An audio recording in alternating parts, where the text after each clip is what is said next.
Hey everyone, this is Chris Kies from Your Guitar, hanging out at the High Watt in Nashville, Tennessee. I'm here with Emma Ruth Rundle. Emma, how you doing? That's I'm good. How are you? I'm doing very well. Thank you. This is their first tour date on this run, so gracious enough to talk to us about gear, and lucky enough, you have a guitar on. I do. Tell me about your T-Bird here. Well, this is a T-Bird. It's the only guitar I've ever named. And what's its name? We named this guitar the Cloud. It was a gift from a friend of mine, Amilcar, who was part of working with Guild and bringing this model back in a modernized version. I like this guitar a lot. I think that he thought of me in making this because I typically have played SGs. Yeah, I remember you playing those with Red Sparowes and marriages and that stuff. So what do you like about this that is familiar with the SG, but also something new and unique to you in terms of how it feels and plays? A lot of it feels very similar. The scale length is similar.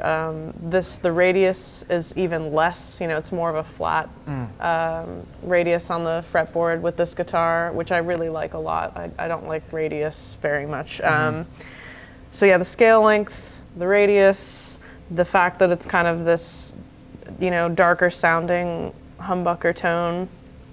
Simple electronics here, and similar bridge style to an SG. It's a very similar guitar in that regard. I think the neck on this is a little bit more durable, not quite as bendy. Yeah, I love this guitar. Cool. And besides maybe, you know, supporting a friend that gave you a nice gesture, what do you like about it that maybe the SG doesn't do for you in the current setup of your band and sound, especially on Dark Horses and stuff? Well, they have different, they just have slightly different personalities. I'd say that this has a little bit more balanced clarity in the high end, you know, when I'm doing anything on the top three strings, where my SG is just a little bit meaner, I think, and a little bit darker. And I do still play my SG, I just leave it in Europe. So when I'm there, I'm playing the SG, and when I'm here, I'm playing this. Cool. Yeah. And well, here's the fun part where I'm going to start asking you questions about tunings, because that's always a question. And as Evan was leaving the stage, he's like, you're always constantly chasing tunings. I know a home base for you is DADGAD, but from there you kind of evolve and kind of chase down different tunings that you're at. So throughout a set currently and what you're running now, like what are some tunings that you're using? Well, so DADGAD is like the model for the tuning, but I'm actually dropped down into, this guitar stays in C, so it would be like a DADGAD, but C. It's typically, and then I capo around from there. But the tuning, the way the tunings work, the differences usually take place on what would traditionally be the G string. Okay. And by changing the tuning and tension of the string, changing the note, it controls whether the tuning is a major, minor, or modal tuning. What do you like about that flexibility of having that? I don't know, I think I just was drawn to open tunings at some point in my career as a self-taught guitarist. It just, the instrument makes more sense to me in open tunings. Because you can sort of build your chords around the way that I do it. The root note is always either on the 5th or 6th string, and it's really easy to sort of go from there. If you're not the sharpest tool in the shed, it just kind of simplifies the game for me a little. And I really like, there's a certain sound when you're doing open tunings, having some of those strings ringing through many passing chords has a unique quality to it. Yeah. So, does that answer the question? Yeah. Well, I was curious about, like, do you enjoy having the open strings fill up the sound because you use such lush reverbs, in the sense that you let the strings ring out in a nature that's almost musical rather than just filling space. And is that what do you enjoy using the open tunings for that regard, to have like atonal strings or like a chorusing of the strings? Yeah, it's like a pedaling effect. Yeah. Yeah, exactly. Cool. And then what's for the baritone here behind me? What one tuning do you use for that? So that's also goes through both like a major, minor, and a modal set of tunings. But that's anchored at G sharp is my open, what that is tuned to, open G sharp. Gotcha. Yeah, it's pretty low. And for strings, I guess for the guild, do you know like gauge strings or brand strings you're using? Yes, I always use Diodario strings, and with this I'm using 12s with a wound G. The wound G is crucial for me, for tone-wise. Yeah, so I use these guys. Plug. Yeah, I've had just really good luck with these strings. I've never broken a string in my life. Wow. On stage, but that's probably attributed to the fact that I don't use a pick. Yeah, either. you're also very nuanced with your finger style. And then these are the strings I'm using for the baritone. It's a 13 through 62 baritone light gauge nickel wound strings. You had mentioned just before that you do play fingerstyle. How has that been developed in terms of your playing style? Was that something you just kind of always have used your fingers? Yeah, I just never learned to play with a pick really, and by the time I got one in my hands, it just wasn't really very natural. I think the fingerstyle technique that I'm using sort of evolved in different ways. Like I worked in a guitar shop for a long time and would just get little bits and pieces of information from many different people coming through the store, different teachers coming down from their lessons, kind of spending 5 minutes with me.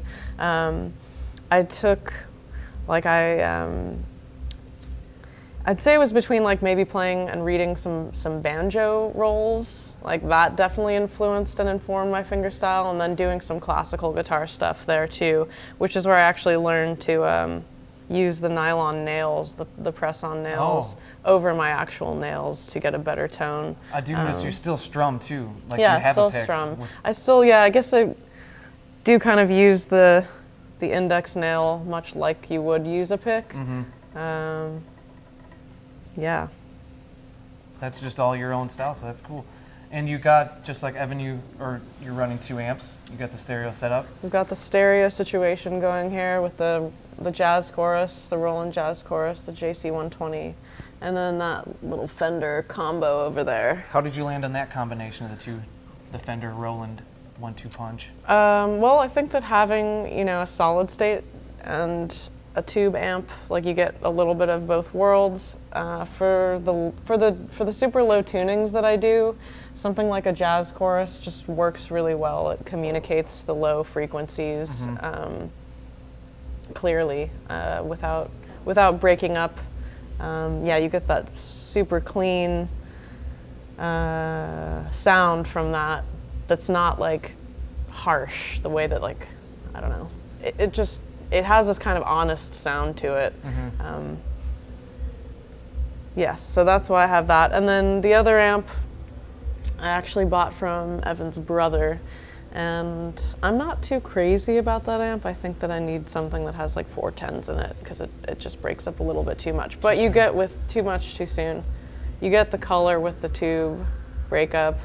Because just relying on the pedals to control the gain and overdrive, that can be a little brash sounding through something like this, so it's the best of both worlds. Do you run all the effects through both amps, or just the Fender or the jazz chorus? I have different, I can show you what I'm doing. I have some of the effects, like up into, I split the effects after the M9, so everything, all of my dynamic, like volume-based effects are going through both amps, and then I have slightly different reverb delay paths after that. Well, that's a perfect segue, Emma. Let's talk pedals. Okay.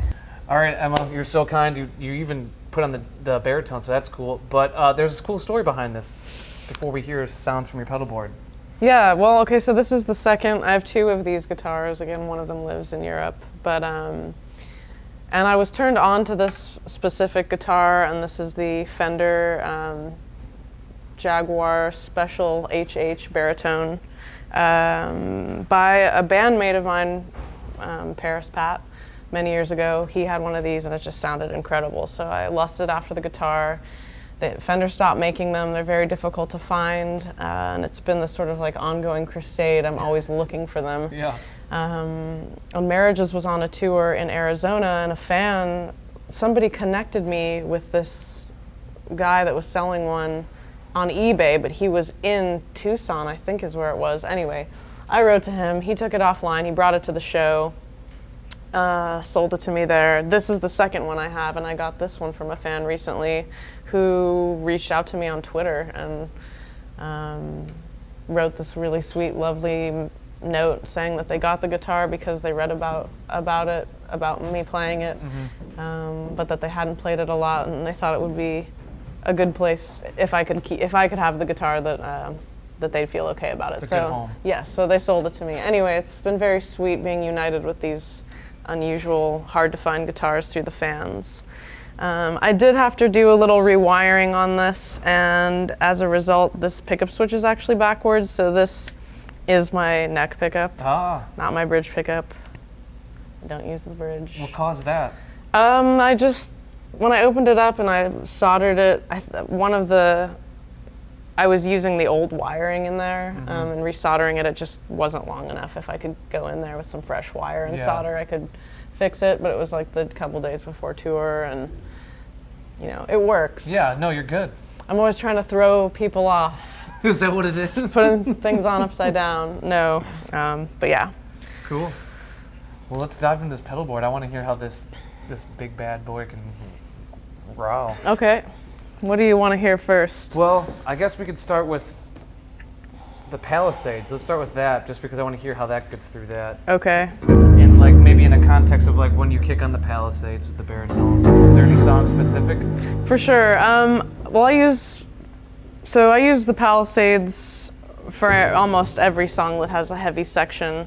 It's a pedal, it's Earthquaker Devices, and I believe that it's modeled after a tube screamer. Anyway, but it has these gain A, gain B, and a boost section. I haven't really been using the gain B. I use gain A, and then I use the boost, like in protection. Okay. Yeah, and then in combination with the Black Eye, which is a boost, I don't know what this pedal is modeled after, but I leave this on all the time. It just kind of like adds clarity to the tone and some nice volume. So yeah. Cool.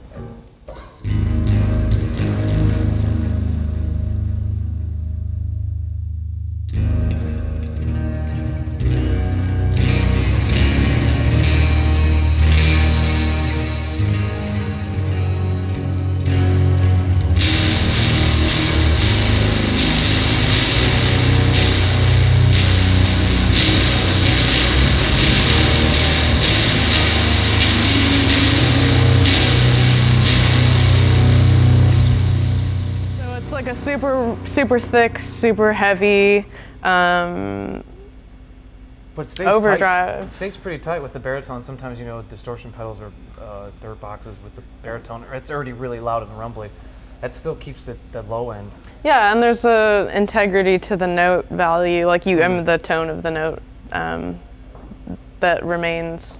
So I really love the sound of it. I've gone through a lot of different distortion pedals and overdrives, and this is by far my favorite one. I think the next pedal I got to ask you about is just because I associate with it is the Deluxe Memory Man, but with the Hazard. Yeah, that's my main thing. What makes that so special for you? This just one setting that I use, which is the reverse echo, and I have this sort of preset dialed in. To me, it just has a very beautiful sound.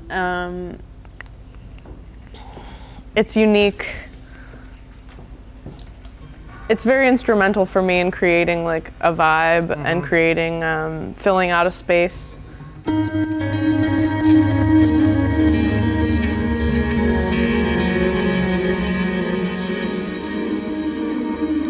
you can hear like there's a lot of repeats and like it's reverse repeating.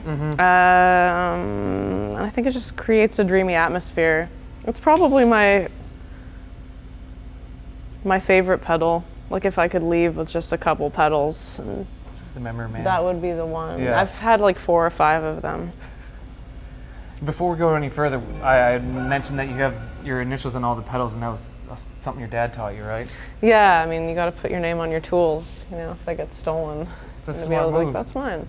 It's a smart move. What about something like, I don't know if this is the baritone song, but like Dark Horse? That has a lot of dynamics where it goes quieter, softer to, pretty heavy stuff. Is that getting included with the Palisades and the Black Eye? Yeah, I'm using a lot of we do a lot of stuff on that song, like all of these pedals end up getting used in that instrumental section, like kicking on the Memory Man to sort of fill in some of that, and then turning on the whammy. I typically, when I use the whammy, have it just up 1 octave set to an octave above. Mm-hmm. And do you use that in conjunction with the baritone ever? The whammy, or is that just kind of for the T-bird? No, I do. I use it in the song Dead Set Eyes. I use the whammy.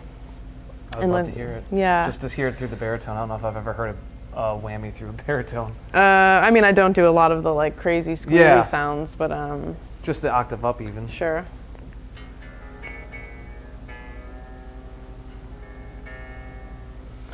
Yeah, and then I've been capoing around touring on this record, trying to like minimize how many guitars I tour with. Yeah. This just becomes impractical at a certain point. So getting a lot of use out of a capo. Would you say it's a writing tool as well, or is this just kind of a touring thing? It's a touring thing. Yeah. I don't typically write with capos, although maybe I should start, because having to relearn all the songs. Yeah, typically what I'll do is I'll have my guitar tuned a certain way, write a song in that tuning, and then completely change like the key and tuning of the guitar to record and to write. And then it's this whole backwards process of like relearning the songs. Mm-hmm. And obviously trying to minimize changing the tunings live. So hence the capo. Yeah, it's a bit convoluted really, but it saves me from having to It's your cart own around. wild recipe. It is. Makes zero sense. As long as it makes sense to you, that's all that matters.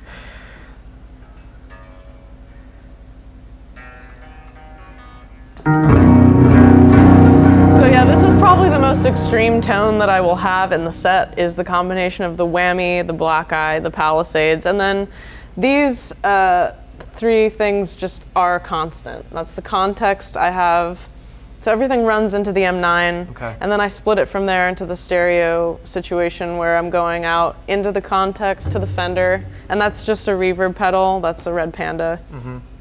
And then the other side I have 2 Boss pedals, a DD6 and an RV5 that are going to the jazz chorus, and those also just remain on all the time. I don't fuck with them at all. Yeah. And do you use the reverb or the modulation at all? No. So you're coming from the pedals. Yeah, coming from the pedals. So yeah, this would be probably the most extreme tone. I hope not to hurt you.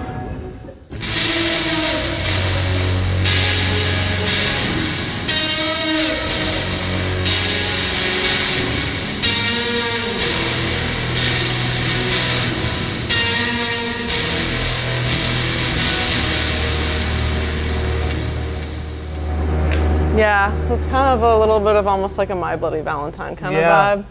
But my ears aren't like, I don't think I have tinnitus, so I don't think you and Kevin Shields rank in volume. I think it's all right. I'll survive. I don't have 7 amps or however many he's using. Yeah.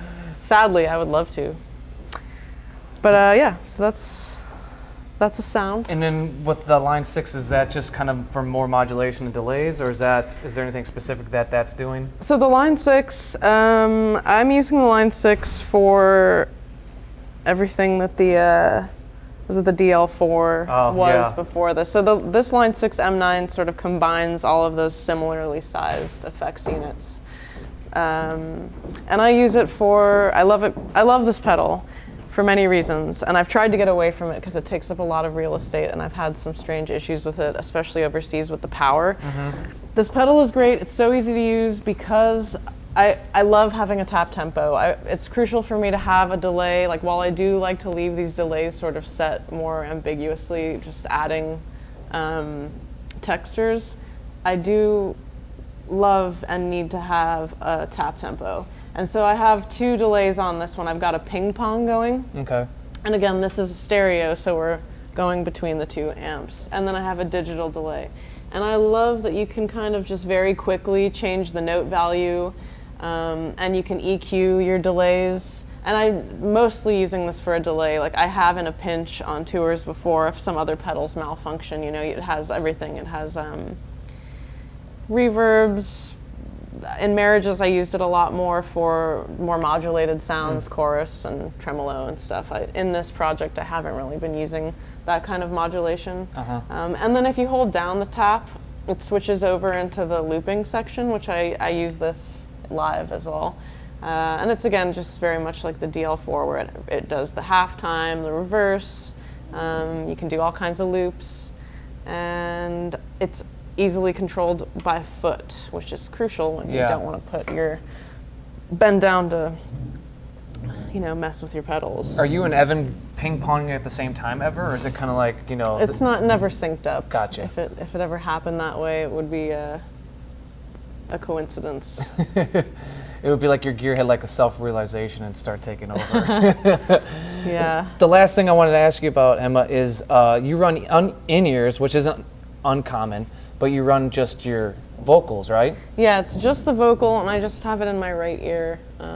Is that just to hear yourself more through the mess of tones you guys are using, or is it? Yeah, I mean, it's just to be able to control.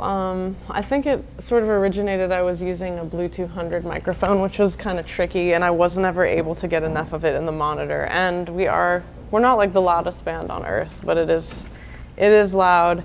And I just got sick of not being able to hear my own voice. And it's kind of important to hear that if you want to sing at all in key. And I'm not a great singer. I don't consider myself like a singer. But that is very helpful. And I just wear the one.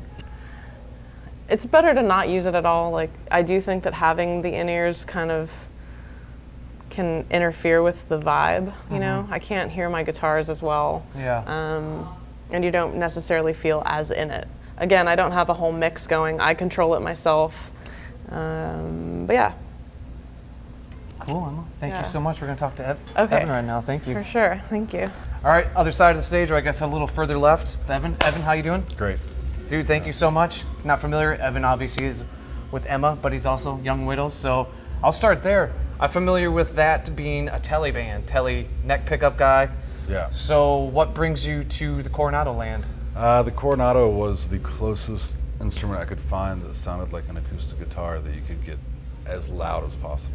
So And this particular one doesn't have any feedback issues? I've not had many feedback issues. It bottoms out a bit when getting more overdrive, but it doesn't bottom out at the appropriate volume. So, Gotcha. yeah. And then Perry were asking before, and that's because this version of the Coronado is semi, right? Semi-hollow, So it has the yeah. block through it, not, the originals were hollow. Yeah. Unwieldy kind of monsters. Yeah, the originals are basically unplayable through an amplifier. Yeah. Yeah. And strings, what strings are you running? Because this is the only one you got in tour. Yeah, I'm doing 11s, and I believe these are 11s and 56. All right. Ghs Boomers. I've been using Boomers for a long time, and just doing I've been playing in drop D standard for my whole life, and that's still where I'm at. Yeah, it's like the home base kind of thing. Yeah. Feel most comfortable. I know where everything is. Yeah. I think I do at least. Fake it till you make it kind of thing. And capo, anything special about that? The capo is kind of like the wandering capo, and most songs I don't ever take notes or know where things are, and I kind of have to remember, and it's just feel thing. Just the feel thing, and a lot of Emma's songs, and she uses open tuning, so I'll have to find the way, and I use a drone note because I've been finger picking lately, and I always try to have a drone note, and the capo works out well finding that note that I can use throughout the song, rather than always having to reach back and hit that low note. Yeah. So. Cool. And I mean, like I said, this is all you're using, kind of flying without a net type of deal. Yeah. And do you do anything to this guitar to make it more your own and your pickups, or is it stock? This is stock. Actually, these Fidelitron pickups, they're great. I mean, I don't know. A lot of people like to modify their guitars, but I kind of like to just find the way they built it, and I don't like to be like, well, what if I put these pickups and change this out and change these things out and tuners, and I kind of like to get it as it is and decide if I want it or I want to keep it. So I went through several semi-hollow body guitars that I won't mention, but I went through several and didn't like any of them, and this is the one that I stuck with. Cool. And Well, I was going to say, what's your backup? You don't have a backup. So we're Yeah. going to talk amps. You got 2 amps. You're running those in stereo. So I've known you to be a double Varellin guy with the Young Widows. So talk to me about with the high watt and how that got I inserted. still am a double Varellin guy, and the high watt's a backup right now, and it's basically this Varellin. It's the 10th Varellin that he's ever made, and it's modeled after this high watt, so it's kind of working as my backup. Cool. Until we get to Seattle, so. And get that worked on by Ben, I imagine. Correct. Cool. Yeah. And is there anything that you do specifically to EQ them differently, or are they kind of just the same? Just you just have double the sound, I guess. They're similar. This definitely has more bottom end. Okay. And this is kind of more the mid-range tone, and I'm kind of keeping this cleaner, and this one has a little more gain. Cool. So, and that would be the big difference. But I try to stay close to the same tone on both sides, so it's not. All the ping pong gets really confusing if it's a completely different tone on that side than on this side. So. You can get lost in the mix. Yeah.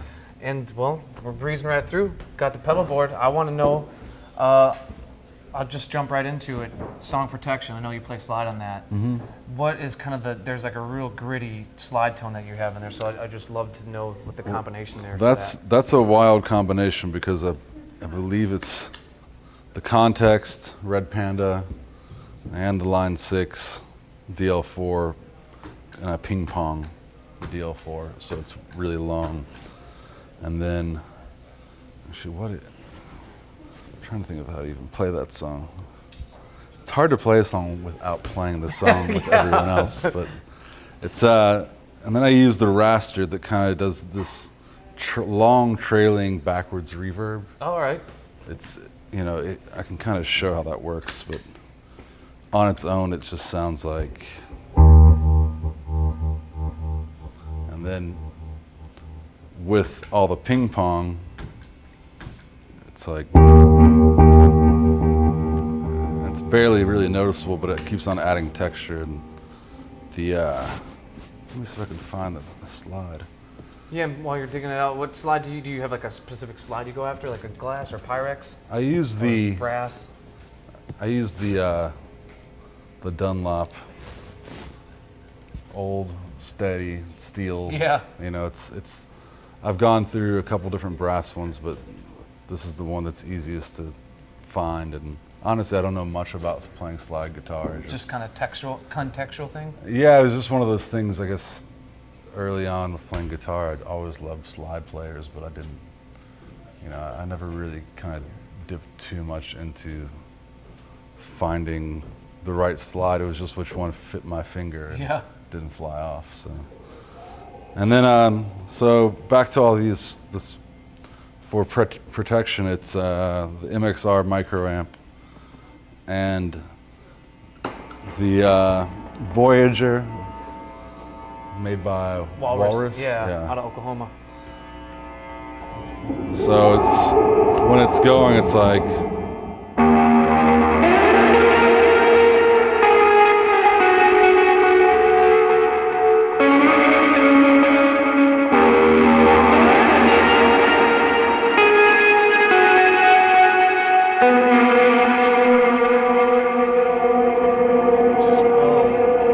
Yeah, and I kind of try to tame off the trails and the reverb, and I'm always stepping on distortions to get it to where it quiet down quicker and try to keep it in control, which is difficult at that.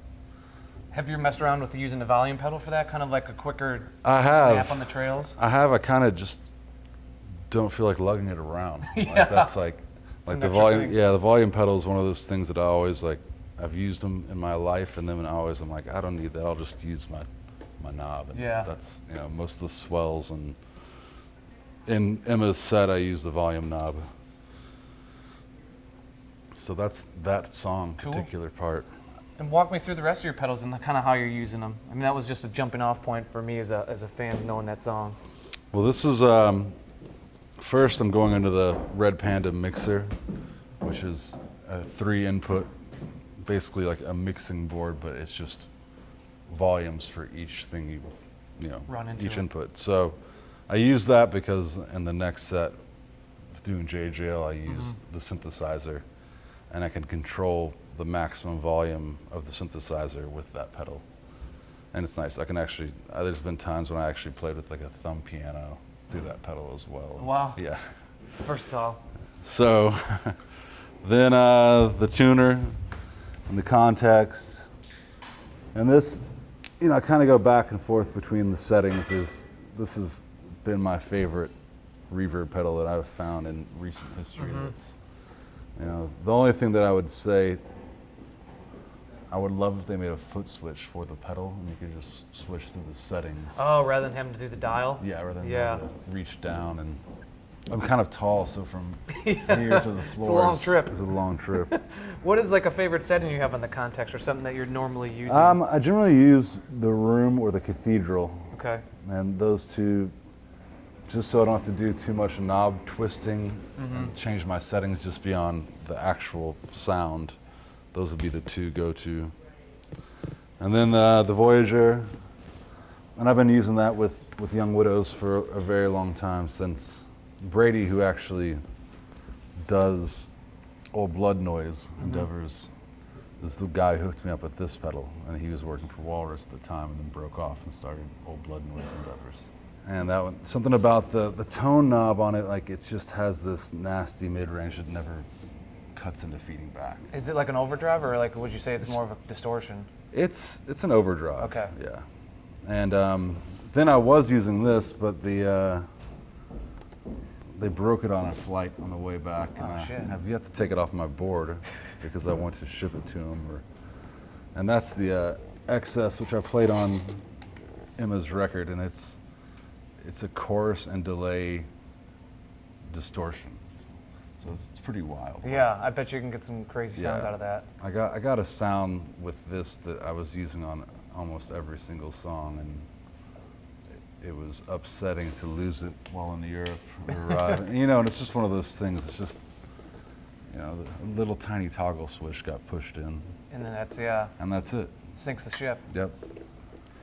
But so then, in the chain, it goes over to the Mxr Micro Amp, which I've also used for a long time. That was like a thing with Young Widows. I believe I read Steve Albini was like, I only use the Mxr Micro Amp for all his boost, and I was interested in that. And it truly is, it doesn't affect your tone in any way. It just gives you that extra, you know, extra gain or extra thickness. Push, that, yeah. that every other pedal I've tried to use, there's too many options. Yeah. And this is just true to the one knob of how much you want to push it, which is perfect.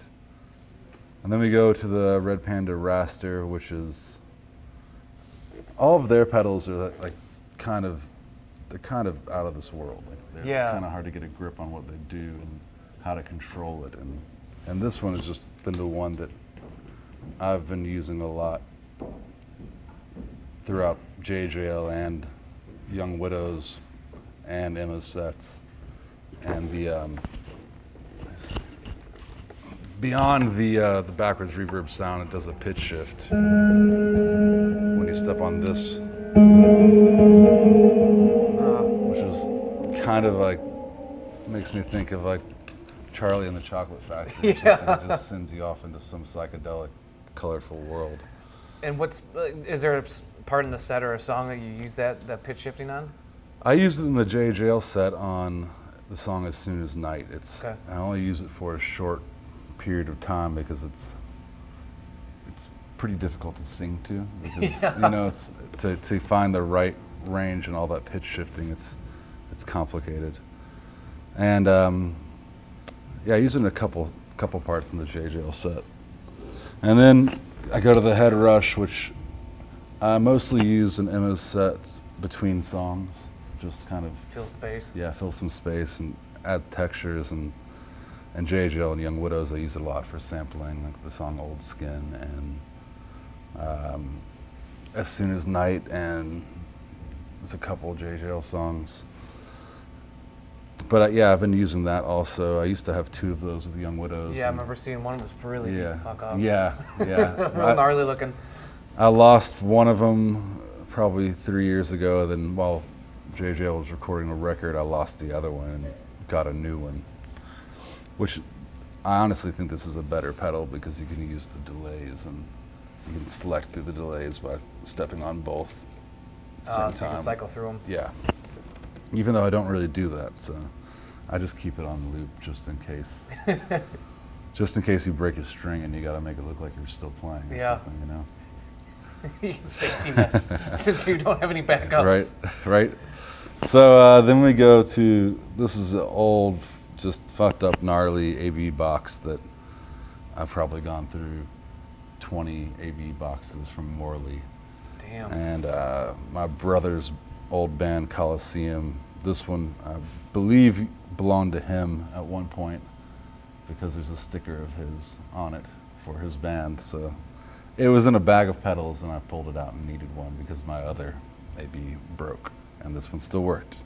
Go hard on those things. Yeah, they're pretty bare minimum pedals. They break constantly. Yeah. They're, you know, like the common problem is the knobs get smashed in and touch the bottom of the pedal, then all of a sudden, yeah, they're out. DL4, So then the DL4, which is, also breakable. yeah, this is the fourth one of those I've had. This one's lasted me. You probably can't tell, but I don't clean my pedals too often. Yeah, I couldn't tell. Yeah, and I also sweat a lot. It's I think it might have to do with my size, or you know. So I've had this. This is the fourth one I've had. It's lasted me for a while, and I've about, I guess right before Young Widows made the Easy Pain record, I became very infatuated with the ping pong Yeah. delay, which I've always really liked. I've always been a fan of it and always enjoyed seeing that live and just the stereo effect. And then I got more into the really fast slap back. That's what I'm gonna say. Like with Young Widows, I remember it being a lot quicker. Whereas Yeah. probably with Emma, it's a lot more spaced out, just Yeah. because it's a lot moodier music. And every now and then I won't space it out. And even with JJL, it's like I rarely ever, you know, I most of the time play with it tight. It's like, you know, and a lot of that is just a simple thing, but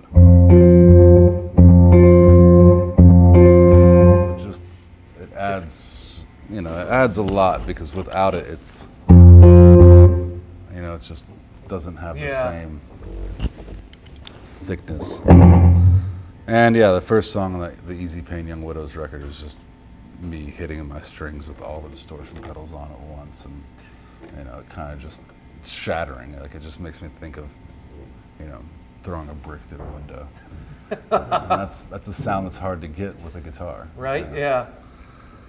And so then after that we go to the Dark Star, which is Old Blood Noise Endeavors, and this is a pedal that I recently got it right before recording Emma's record, and it does an octave reverb. Wow. So I've always tracking, wanted an octave pedal. I've messed around with the whammies. I've had all kinds of octave pedals throughout my life and never written a song with them because they always end up sounding like Frankenstein or something. Yeah. So, you know, it just makes this like Johnny Winters, like brings out this sound to me that I've never loved. And this just kind of turns your guitar into strings almost, you know?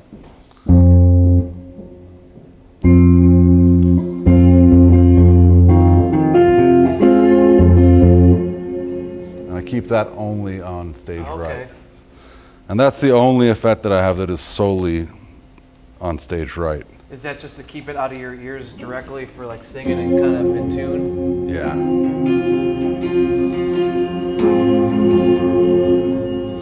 You know, it's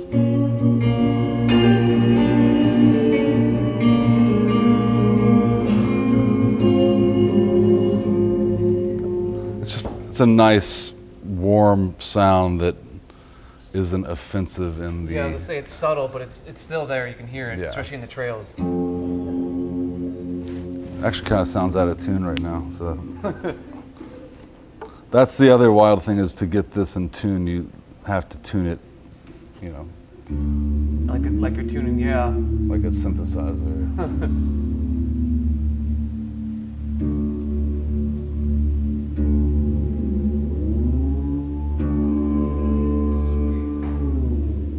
I mean, that's something, yeah, just that alone. Just messing with the knobs and the fly. Yeah. And yeah, it kind of makes the guitar almost sound like a baritone as well. Yeah. It gives it like a heavier, lower pitch, which is nice for that side. I use it on a lot of the heavier parts in Emma's set. Would that get kicked on maybe for like Mark to Death?